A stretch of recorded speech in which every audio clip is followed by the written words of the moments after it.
Olá, está no ar o Jornal do Sul de Minas, nesta sexta-feira, dia 24 de julho de 2015. Bem-vindo à TV Poços. Este é o primeiro telejornal da nossa grade. Durante todo o dia você tem aí diversas atrações para te manter informado a respeito dos assuntos que acontecem aqui no nosso município, na nossa região, nos municípios que recebem o sinal da TV Poços e também os demais, né? E você pode participar através do telefone 3721-6955. Está disponível para você fazer perguntas. Hoje o nosso tema é educação, é sempre um tema muito bom. E o nosso convidado também é muito bom, conhece bem do assunto e pode nos falar, acrescentar algo no nosso conhecimento também. É o professor João Otávio Bastos, ele é reitor da Unifeob em São João da Boa Vista. Tudo bom, professor? Como vai? Tudo bem, Fábio. Bom dia, Gustavo. Bom dia a todos que nos acompanham aqui pela TV Poços. É sempre uma satisfação, um prazer estar aqui com vocês. Satisfação é renovada nossa tê-lo aqui com a gente. Gustavo Bonafé também participa desta edição, colaborando. Tudo bem, Gustavo? Tudo bem, e vocês, Lembrando? Bem-vindo. Muito obrigado. Agradeço a presença do professor João Otávio e agradeço também a você que está nos assistindo. Vamos puxar o fiapinho que a gente estava no início do programa falando a respeito de educação, porque algumas imagens são emblemáticas, surpreendentes, simbólicas, né? Agora, desde ontem está circulando na internet a imagem de um garotinho filipino ajoelhado no chão. Diz aí na reportagem, diz que ele é sem teto e que ele estava ajoelhado no chão da rua, que é a casa dele, fazendo o dever de casa, né? Então isso daí primeiramente já me desperta assim que a educação de base no local onde ele mora deve ser suficientemente atraente para que ele faça o dever nas condições mais adversas possíveis, né? E também me remete exatamente à questão da própria estrutura da educação de base. O professor também deve ter um estímulo suficiente para estimular o aluno e assim vai. É isso, professor? O senhor também acredita nesse potencial para o Brasil? Pois é, a gente acredita em tanta coisa, né, rapaz? Somos utópicos ainda demais, né? Não sei se utópico, mas talvez somos sonhadores e batalhadores para isso. Você falou uma palavra aí que tem tudo a ver com esse simbolismo dessa foto, que é a questão do ensino atraente. Né? O ensino tem que ser significativo para as pessoas. E isso é desde as crianças. Elas têm que ter prazer no estudar e saber para que vai fazer aquilo. A nossa educação, hoje, infelizmente, se transformou em algo muito conteudista. E para falar um termo mais chulo, digamos assim, muita decoreba e pouco significado. E isso tem a ver com a formação do professor, que é quem vai estimular nossas crianças ao prazer do estudar, ao prazer do conhecer, ao prazer das novas descobertas. Então, nós temos que mudar o como fazer educação. Nós temos que sair da questão da conteudista, da memorização e ir para a coisa do significado. O que eu faço com isso? Isso vai desde a criança, né, que tem que ter prazer para isso. Eu me lembro muito bem de uma professora minha de literatura, que eu sou um bom leitor. Graças a essa professora que às vezes a escola mandava livros para a gente ler e vinha de cima para baixo. Você tem que ler isso, tem que ler Dom Casmurro. Imagina uma criança de 9 anos lendo Machado de Assis, é a coisa mais chata do mundo. É chato. E a minha professora falava assim: João, se você não gostar, para de ler. Mas o que eu vou ler, professora? Aquilo que você gostar. Basta que você leia. E é isso que então eu peguei o gosto pela leitura porque eu lia coisas prazerosas. E é isso que a gente tem que estimular nas crianças, nos adolescentes, inclusive nós adultos. Não faz sentido você aprender algo porque te disseram que você tem que aprender. Você tem que ter significado para aquilo, você tem que fazer sentido. Então, aí que está, e começa, se a gente não forma bons professores, a cobra morde o rabo. Um professor bem formado é capaz de ter essa percepção, sensibilidade do trato com a criança.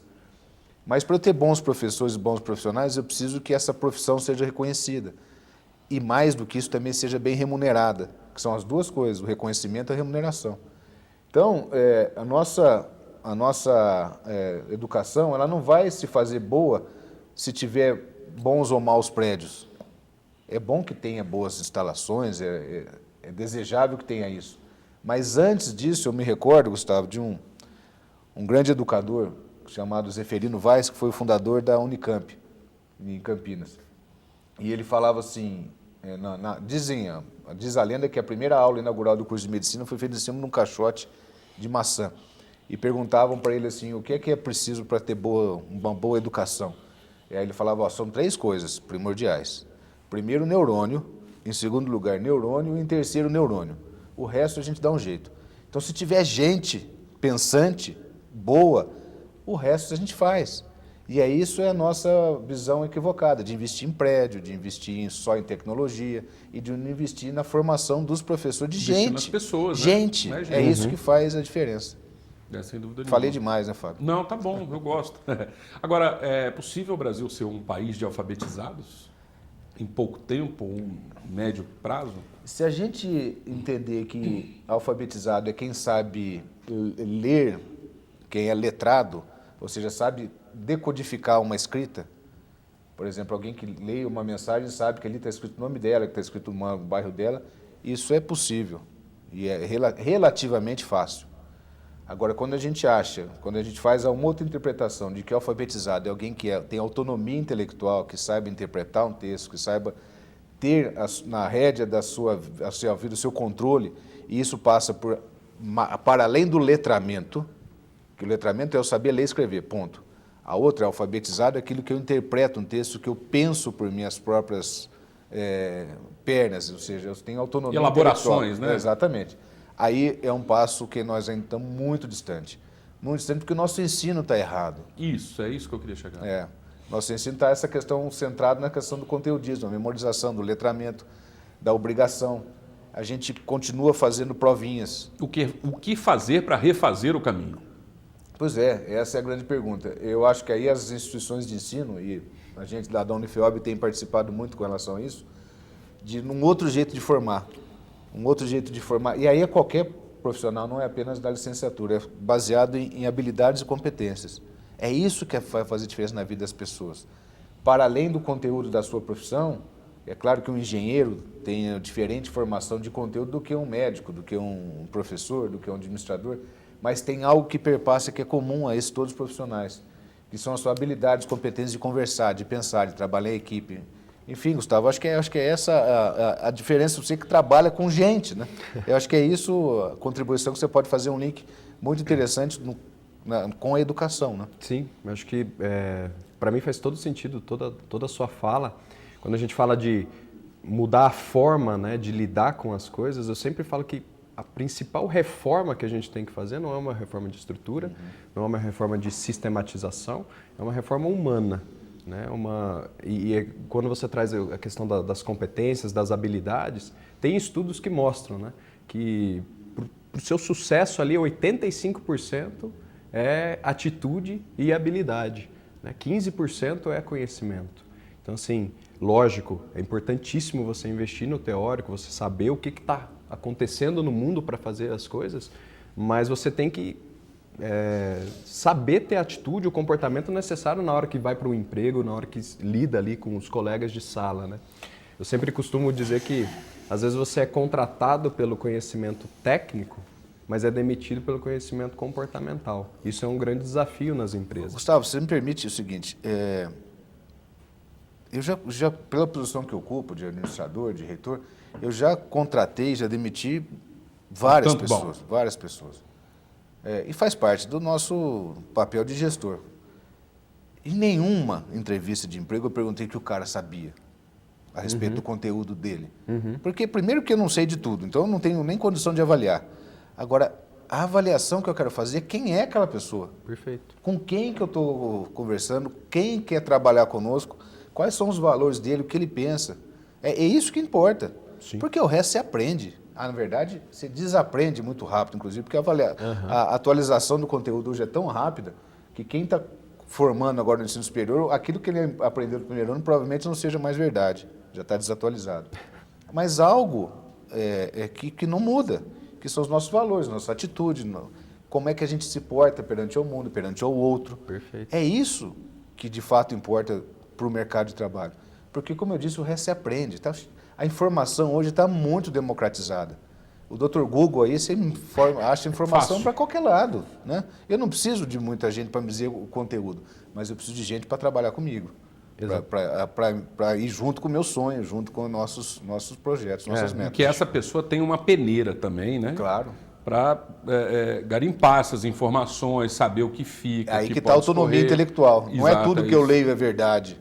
Não é toda informação que é conhecimento. Isso. E eu acho que tem um grande desafio também de, assim, às vezes eu tenho muito conhecimento, mas o que vai servir realmente que eu faço com isso, aquelas pessoas que estão ali para aprender, né? Porque às vezes eu acho que a gente distorce muito querendo passar esse conteúdo, mas não está atendendo a necessidade daquele público, né? Então é super importante entender qual que é o propósito daquele educador, né? Qual que é o propósito até daquele aluno que está ali, como que eu desperto esse significado, como que eu desperto essa paixão, que foi o que a gente começou a falar isso tem um novo curso, no início, né? Como identificar os tipos e acessá-los, né? Existem diversos temas, né? Diversos cursos que, enfim, a própria neurolinguística, diversos outros segmentos aí estudam esse comportamento humano para poder acessar e conseguir não só atender e também sacar o que aquela pessoa tem de melhor, valorizando aquilo lá.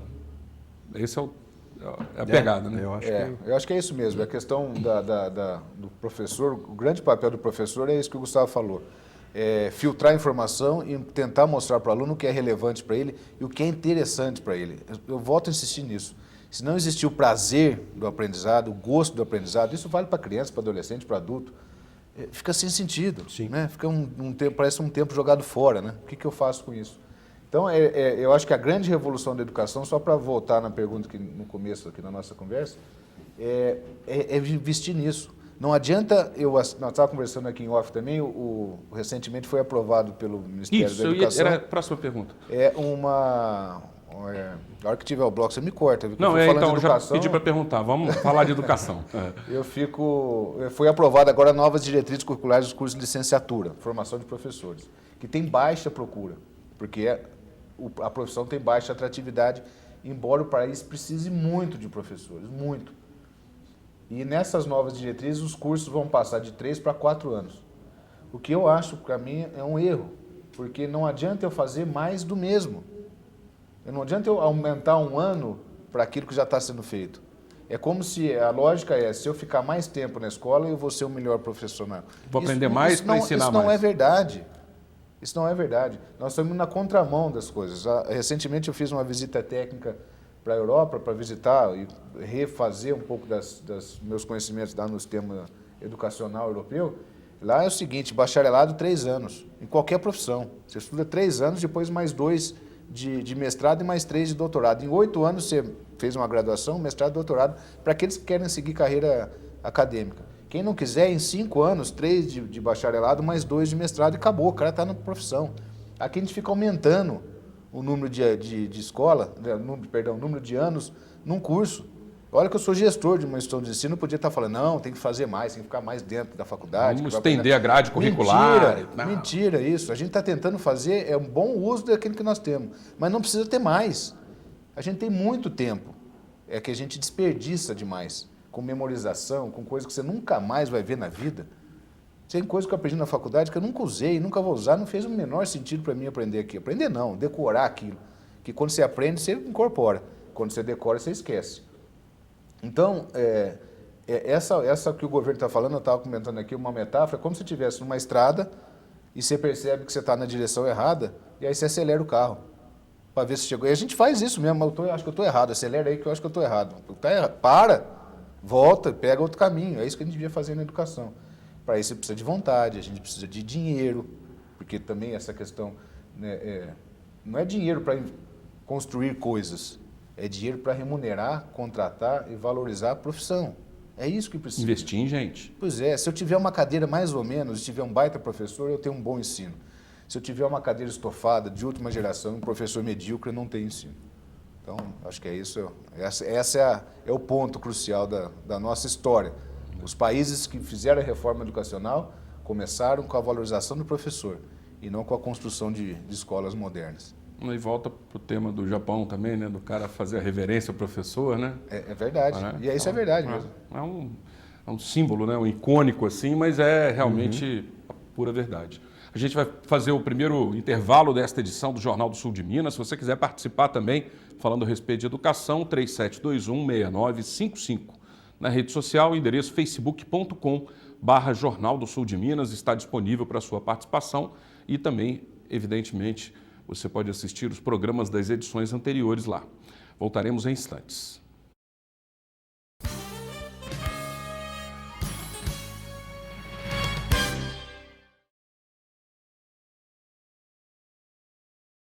Espaço C&C.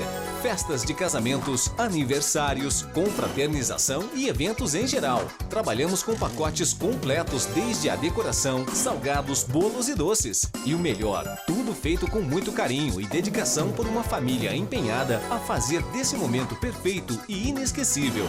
Espaço C&C, Rua Sebastião Navarro Vieira, 12, Jardim Hortênsias. Informações 3537128517. Meu dente era torto, não podia comer nada, doía. Era complicado, né? Eu saía pra uma festa, ficar vergonha de sorrir. Eu vim na clínica, fiz os exames. No dia seguinte, meus dentes estavam todos prontos. Hoje eu posso sorrir, conversar tranquilamente. Muito bom. Eu imaginava que ia ficar bom, mas não ficar tão bom ficou, né? E minha vida mudou muito. Implar, referência em reconstrução do sorriso. Bem-vindo à Central de Certidões Certificação Digital. A você que já é nosso cliente, muito obrigada. E a você que ainda não é e está precisando de certificado digital, venha para a Central de Certidões. Aqui nós temos o melhor preço e o melhor atendimento de Poços e região. Venha para a Central de Certidões. Nossa equipe é séria e super especializada para melhor atendê-lo. Atendemos com agilidade e segurança. Central de Certidões, o lugar do seu certificado digital. A Pamafer mudou sua estrutura para melhor atender seus clientes. Pamafer, há mais de 28 anos distribuindo aço para construção. Não perca tempo em sua obra. A Pamafer entrega as ferragens armadas ou cortada e dobrada sob medida, gerando uma economia de até 20%. Traga seu projeto. Fazemos orçamento sem compromisso. A Pamafer ainda tem mais: treliças, pregos, arames, telas para alambrado, gabião, varetas galvanizadas para estufa de morango, entre outros. Pamafer, no Trevo do Parque Pinheiros. Telefone 3716-5050. Poços de Caldas. O Evoluto acredita que para um café ser tudo de bom, é preciso ter origem privilegiada, qualidade e carinho no cultivo e ter um sabor gostoso de verdade. É por isso que tomar um café Evoluto é tudo de bom. Café Evoluto, o café gostoso por natureza.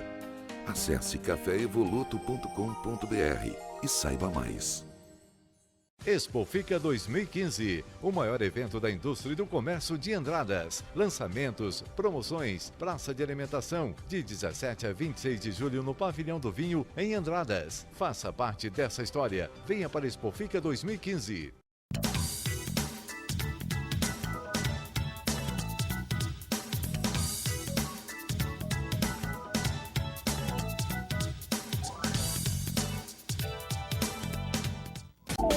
Este programa tem o apoio cultural da Renovias.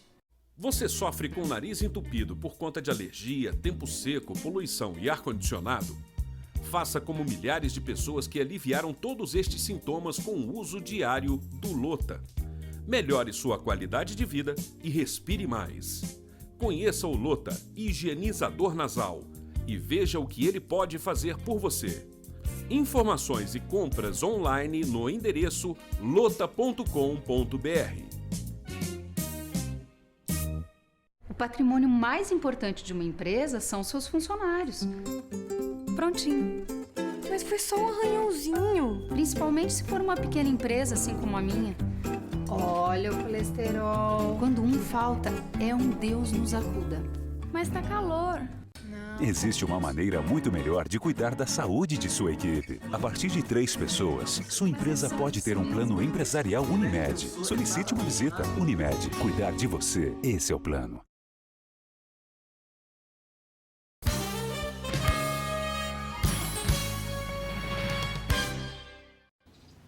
Estamos de volta com o Jornal do Sul de Minas, neste segundo bloco, contando sempre com a sua participação, 3721-6955. O Ed, nosso cinegrafista, fez uma pergunta aqui, já vamos à pergunta dele, saciar. Ali ele disse que a educação melhorou muito com o passar dos anos e o que melhorou, o que pode melhorar e quais os caminhos a seguir, né? Resumindo aí. Eu acho que vale a pena a gente fazer esse reconhecimento, que às vezes a gente fica pessimista demais, fica falando de coisas que... Eu acho que a pergunta dele é pertinente, do que, pelo menos essa é a minha opinião, é claro. nós melhoramos, nós andamos. Nós estamos muito distantes do que precisa ser feito ainda, claro. Mas a gente melhorou. A gente tinha uma educação muito mais elitizada no passado, né? Pouquíssima gente tinha acesso à educação. Quando a gente fala em educação superior ainda, que é a praia que eu sou gestor, era para pouquíssimos. Hoje a gente universalizou. Eu vou pegar o exemplo desse programa do FIES, do governo federal, que está passando por um momento muito difícil, gente. É difícil porque faltou dinheiro, está faltando dinheiro, e faltou transparência do governo no trato com os alunos e com as instituições de ensino. Poderiam ter feito isso de forma diferente, mais transparente, mais honesta, no sentido de dizer, olha, gente, está limitado, nós não vamos conseguir atender a todos, nós precisamos reformular isso, e não fazer o que fizeram, de dizer que teria, depois não tinha e não disseram que não teria. Foi falando do sistema, que o sistema está travado. Que... Foram mentindo em várias pontas, né? Para os alunos, para as instituições e para o público. Isso. Chegou aqui agora, no final do semestre, as instituições com professores contratados, com investimentos feitos, alunos matriculados, cursaram o semestre inteiro, não têm FIES, estão inadimplentes e não sabem o que fazer. Nós, a Unifel, estamos dando apoio para esses alunos, tentando, na medida do possível, mantê-los lá. Quais são as soluções que vocês estão buscando? Bom, eu volto na resposta, viu? Mas a solução que nós estamos fazendo é o seguinte. Primeiro, essa questão do financiamento privado. O FIES jamais vai voltar ao que era antes, por falta de dinheiro. Então, o FIES hoje vai ser um acesso ao ensino superior restrito. Menos pessoas vão conseguir acessar. Então, nós temos que criar um portfólio de outras opções. Dentre elas estão o financiamento privado. Então, nós estamos procurando instituições... Procurando não, já firmamos contrato com instituições financeiras e nós estamos subsidiando parte desses juros para que o aluno tenha a possibilidade de arcar com esse financiamento, porque no Brasil nós estamos mudando um pouco a cultura, felizmente, de achar que financiamento e educação é gasto. Quando a gente vai comprar, falo isso, a gente tem uma visão muito patrimonialista, né? A gente vai comprar um carro, paga 2% de juro por mês, compra no final do financiamento, você já comprou 3 ou 4 carros, e acha que fez um negócio no teu carro, você está devendo mais, teu carro vale menos. Porque passou o tempo... Depreciou. O carro depreciou e tua dívida aumentou. Na educação é o contrário. Quanto mais passa o tempo, mais ela vale. Porque você vai ter mais experiência, mais conhecimento, mais vivência, mais habilidades, competências que nós estávamos falando no bloco anterior. Claro que depende do que você vai fazer com aquilo, né? Você pode pagar um curso, é como se chegasse no supermercado, enchesse o carrinho de mercadoria, passa na caixa, paga o carrinho e não leva mercadoria. Isso é possível na educação. Tem gente que frequenta vários anos de educação superior e não leva nada, mas aí depende do aluno. Então nós estamos criando esses mecanismos de financiamento privado, algumas bolsas próprias nossas também, de tal forma que a gente dê ao aluno a possibilidade de estudar. Mas voltando no FIES, então, na questão da educação. Foi um grande programa o FIES. Colocou mais de 2 milhões de alunos para dentro do ensino superior. Gente que jamais teria oportunidade de estudar. Isso é mérito do programa do governo federal. Então, a minha crítica não é quanto ao programa, a minha crítica é com a forma como eles fizeram nesse momento de dificuldade. Poderia ter sido mais transparente, mais claro, com todos os atores envolvidos nisso. Então, no ensino superior, nós aumentamos, nós universalizamos a educação. Isso vale no ensino fundamental também. Lá, desde o governo Fernando Henrique, passando pelo governo Lula e Dilma, a gente aumentou a quantidade de crianças, como você bem me lembrou, transporte escolar, de alimentação, com todos os percalços e problemas que isso tem, de desvio de dinheiro, de desvio de função, mas isso faz parte do desenvolvimento das coisas. Se a gente olhar o todo, nós evoluímos, nós melhoramos. Nós temos alguns gargalos, que eu falei no bloco anterior. Primeira questão do professor. Nós precisamos atrair gente boa para ser professor. E tem. Por que leva um aluno a pensar numa profissão como médico, engenheiro, advogado? Por que ele visualiza isso? Porque a sociedade reconhece ele, valoriza e remunera. Se a gente fizer o mesmo para professor, nós vamos atrair gente boa para ser professor. Esse, para mim, é o ponto principal. Segundo, e não pode também ser, e aí é um calcanhar de Aquiles que eu acho que é o nosso Estado, que é a questão da estabilidade de emprego. Não é possível eu manter um professor medíocre, que falta do trabalho, que enrola, e ele não posso mandar esse professor embora, ele tem que pagar ele igual eu pago bom. Isso precisa ser revisto para todas as carreiras. Essa questão de estabilidade de emprego ela tem que ter preservar o professor, não, o funcionário público, de perseguições políticas, de chantagens do seu chefe. Isso tem que ser preservado. Agora, a competência, não. Então, muitas vezes o que entrava é, eu quero pagar um professor melhor, mas junto com esse professor eu levo um monte de medíocre junto. Isso tem, em qualquer lugar, em qualquer profissão, inclusive no magistério público. Agora, esse é um fato para a gente discutir. A sociedade nossa tem que ser mais meritocrática. Eu tenho que reconhecer e pagar melhor quem é bom. E aí eu começo a atrair gente boa para isso. Eu não posso, quando todo mundo, sabe, bando de boiada. Então eu remunero um bom e tenho que remunerar os medíocres junto. Eu acho que essa é a principal discussão que eu tenho que fazer. Muito bom. E depois a questão do ensino médio, que é outro gargalo nosso. Que nós, com uma cultura muito na questão do vestibular, do Enem, eu passo 3 anos, talvez os melhores 3 anos das nossas vidas, adolescente, decorando coisa. Decorando tabela periódica, nome do afluente do Rio Amazonas, esses negócios que nunca mais eu vou usar na minha vida. Precisa mudar isso. E a gente está forçando, lá em São João, na Unifeob, a gente está fazendo alguns esforços nesse sentido, inclusive criando uma escola técnica para que a gente dê concomitante ao ensino médio uma formação técnica, para que esse aluno saia do ensino médio, inclusive apto a trabalhar. Isso que eu fui ver na Alemanha, lá no ensino técnico deles, o aluno termina o ensino médio, o cara está empregado, porque falta também isso, técnicos de boa qualidade que são reconhecidos e remunerados, às vezes muito com salários melhores do que quem fez um ensino superior, porque é uma questão de competência. Então, se a gente atentar aqui na educação, não é só bacharelismo. O que eu chamo de bacharelismo é o seguinte, todo mundo tem que fazer faculdade. Não tem. E volto a dizer, olha, eu sou gestor de uma instituição de ensino, podia falar, não, a solução para o Brasil é todo mundo estar nos bancos da faculdade, da universidade. Isso é bom para o país, isso é ótimo para o país. Mas não é para todo mundo que tem esse perfil. Tem gente que tem um perfil mais de fazer, mais operacional, que podia ser um bom técnico, um bom tecnólogo. E o Brasil precisa disso. O Brasil precisa de engenheiro, mas precisa de mestre de obra bom também. Precisa de engenheiro automotivo, mas precisa de quem vai lá, monta o motor, um bom técnico também. Então precisa de tudo. E é isso que a gente tem que oferecer. Então, não sei se respondi a tua pergunta, Ed, mas assim, a gente melhorou sim. Quando a gente vê o contexto, a gente melhorou. Mas a gente precisa aumentar muito. E eu acho que, se fosse para dizer assim, qual é uma prioridade? Neurônio. Faz uma pergunta aí, Gustavo. Não, eu queria, mudando um pouco, né, continuando na educação, mas eu queria saber como que é encarada hoje a questão da tecnologia, né? Tanto por parte de fazer parte, de ser um mecanismo do ensino, mas também na visão do aluno, né? Eu já tive a oportunidade de dar aula em ensino médio, superior, e às vezes tem muito essa questão do celular, da tecnologia, e quais são os desafios e o que tem sido feito para lidar com essa questão? Tem sido um suporte, né? Algo assim.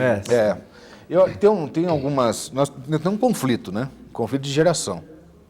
Conflito de geração é que os nossos professores, via de regra, nasceram numa geração em que isso não era cotidiano.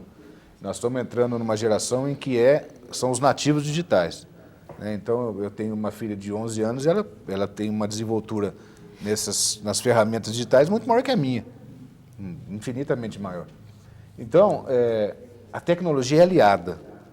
É uma baita de uma ferramenta, aliada. Não podemos, por exemplo, professor que chega em sala de aula, manda recolher celular porque está olhando o celular. Eu acho isso um erro crasso.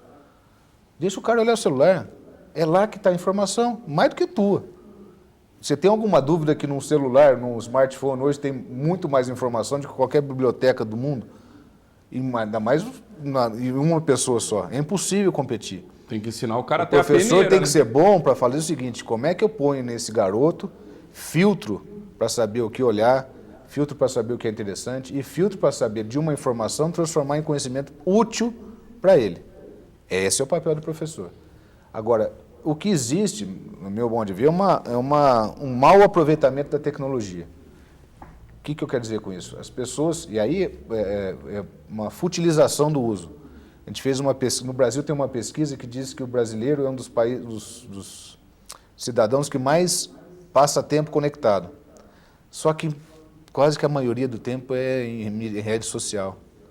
Quer dizer, isso pouco agrega, a meu ver, para o conhecimento, para isso. Não está pesquisando, não está lendo coisas legais, não está uma biblioteca virtual que está à disposição da gente. A gente fica muito tempo em rede social, que também é bom para interação, mas talvez a gente use mal isso. Então, o choque é o seguinte: como é que eu transformo a tecnologia em aliado e não em concorrente? Perfeito. E é o teu caso, era isso? Era isso mesmo. Tá bom, a gente vai continuar na tecnologia aqui, você assistindo a gente em HD, né? Isso é importante também, uma alta definição. E a gente volta em instantes com o Jornal do Sul de Minas.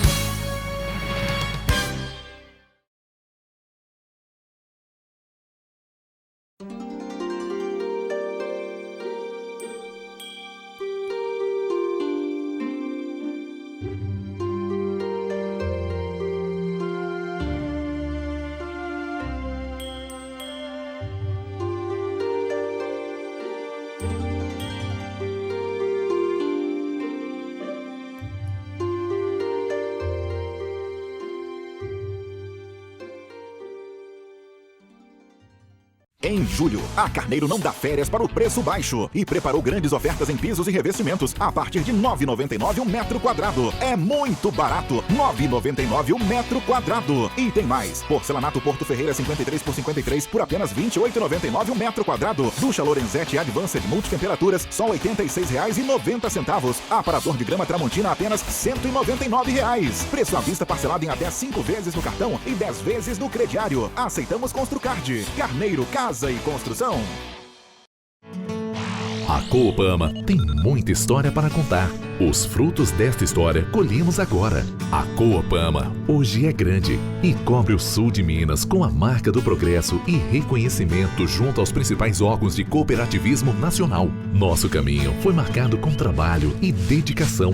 As próximas páginas desta história escreveremos juntos. Coopama, há 71 anos, escrevendo um sonho cooperativista.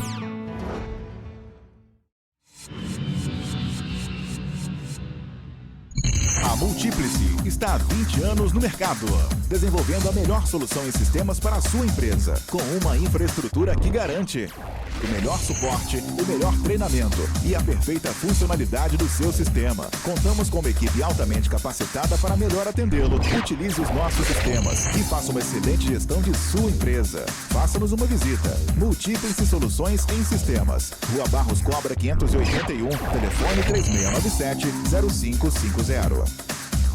Expofica 2015, o maior evento da indústria e do comércio de Andradas. Lançamentos, promoções, praça de alimentação, de 17 a 26 de julho no Pavilhão do Vinho, em Andradas. Faça parte dessa história. Venha para Expofica 2015. A Pamafer mudou sua estrutura para melhor atender seus clientes. Pamafer, há mais de 28 anos distribuindo aço para construção. Não perca tempo em sua obra. A Pamafer entrega as ferragens armadas ou cortada e dobrada sob medida, gerando uma economia de até 20%. Traga seu projeto. Fazemos orçamento sem compromisso. A Pamafer ainda tem mais: treliças, pregos, arames, telas para alambrado, gabião, varetas galvanizadas para estufa de morango, entre outros. Pamafer, no Trevo do Parque Pinheiros. Telefone 3716-5050. Poços de Caldas. A Coopama tem muita história para contar. Os frutos desta história colhemos agora. A Coopama hoje é grande e cobre o sul de Minas com a marca do progresso e reconhecimento junto aos principais órgãos de cooperativismo nacional. Nosso caminho foi marcado com trabalho e dedicação. As próximas páginas desta história escreveremos juntos. Coopama, há 71 anos, escrevendo um sonho cooperativista.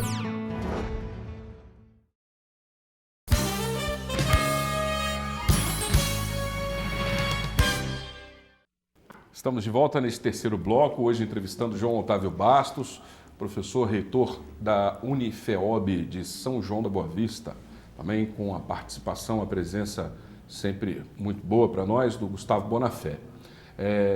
No bloco anterior a gente falou alguma coisa, aí apareceu um viés político assim de São João da Boa Vista. Me lembrou que o nobre reitor aí foi candidato a deputado, teve 32 mil votos, uma votação muito expressiva e que certamente com esse capital político o acessaria à prefeitura, né, ao cargo de executivo do município. Há uma pretensão nesse sentido, João? Fábio. Sair para prefeito nessas próximas eleições, quem sabe? Eu sempre ouvi que é o seguinte, que um amigo meu, inclusive aqui de Poços, que dizia o seguinte, a gente não sai, a gente entra na política por amor, não sai por raiva. O que eu não concordo, não sai de birra.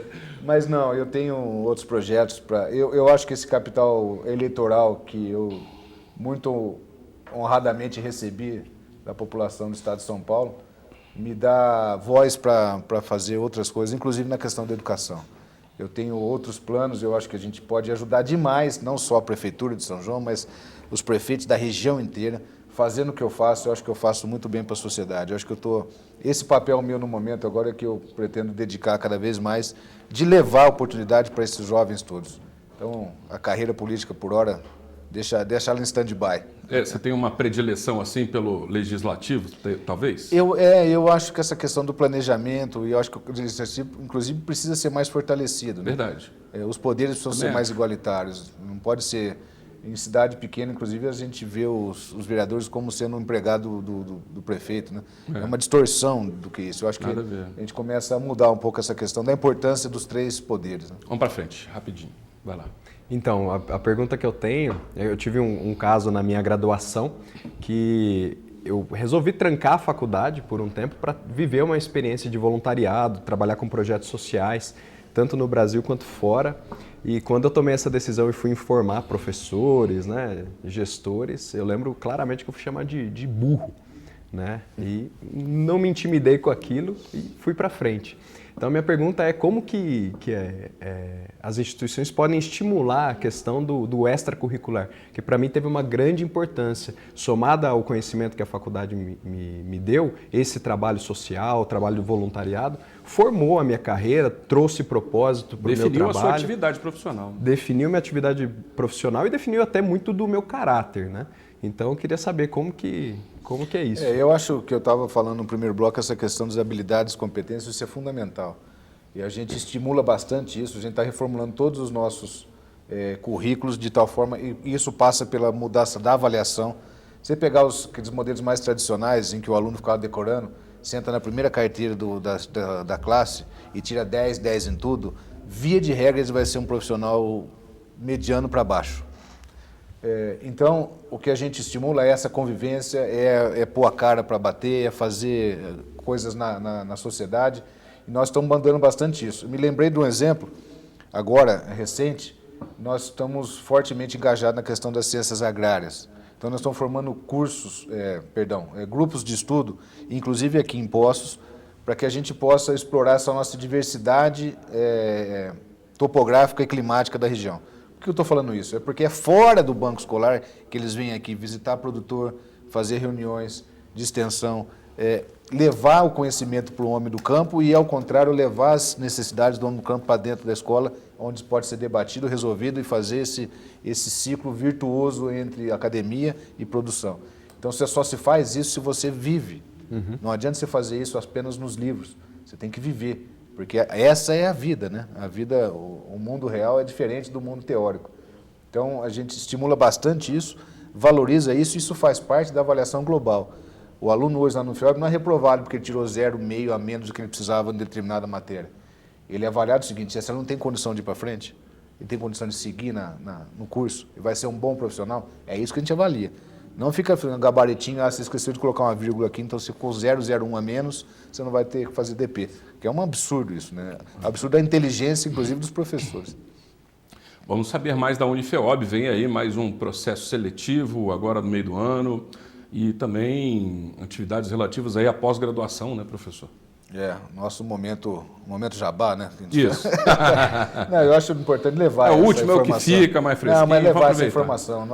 Eu que estava conversando com o Gustavo aqui no intervalo também, nós estamos com um momento muito bom na Unifeob, em que pese essas questões de dificuldade, de fiéis, de orçamentária, mas eu acho que eu sou um otimista, viu, gente? Essas questões são transitórias, todo o país passa por isso. É uma crise passageira. Clima, né? Não sabe essa coisa de ficar falando para baixo. Gente, estamos passando, está com dificuldade. Aperta o cinto, consome um pouco menos, mas vamos pensar para frente. Nós vamos sair disso, com certeza. É um momento transitório de dificuldade que vai passar. A gente é muito maior do que isso. Então, e nós estamos, o vestibular está continuando, os investimentos estão continuando, Nós estamos, como eu falei, em forte expansão aqui dos nossos cursos. Nós estamos, esse semestre, sendo credenciado no ensino à distância, que é uma conquista muito grande para a gente, que a gente vai poder levar por esses rincões do país inteiro a nossa experiência de 50 anos de existência, saindo só da sala de aula presencial, para levando oportunidades de estudo para muita gente que não tem tempo ou não tem disponibilidade para ir todo dia numa faculdade e ficar sentado no banco escolar. É um outro público, é um outro perfil, mas a gente acredita que pode contribuir demais com o ensino brasileiro, com qualidade no ensino à distância. A gente, como eu disse, estamos aí com os cursos, acessando a nossa página, vocês vão ter mais informações. Isso. Não tenho tempo para falar tudo isso, o Fábio está mandando cortar aqui. Unifeob.edu.br. Unifeob.edu.br é o site. É o site, todas as informações de pós-graduação, de extensão, de EAD. Quando vai ser vestibular agora? O vestibular do presencial está acontecendo, são vestibulares agendados, que pelo site vocês podem ter as informações de fazer via site, ligar lá, e tem uns vestibulares agendados para todos os nossos cursos no meio do ano. E o ensino à distância, a gente deve começar o vestibular em outubro. Essa é a nossa programação.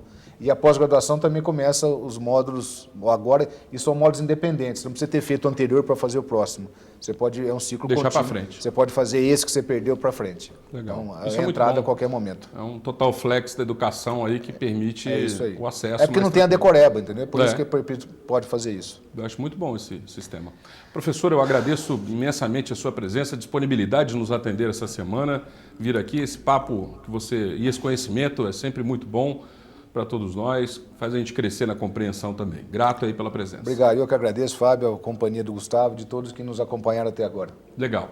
Gustavo, grato pela participação, pela colaboração. Eu que agradeço também, foi um bate-papo muito legal. E como de costume, eu gosto sempre de trazer uma frase no fim. Então vai. Uma de Cora Coralina, que é: feliz aquele que transfere o que sabe e aprende o que ensina. Muito bom. Muito pertinente para o nosso assunto. Isso aí. Eu desejo para você um ótimo final de semana. Segunda-feira estaremos de volta. Um abraço e até lá.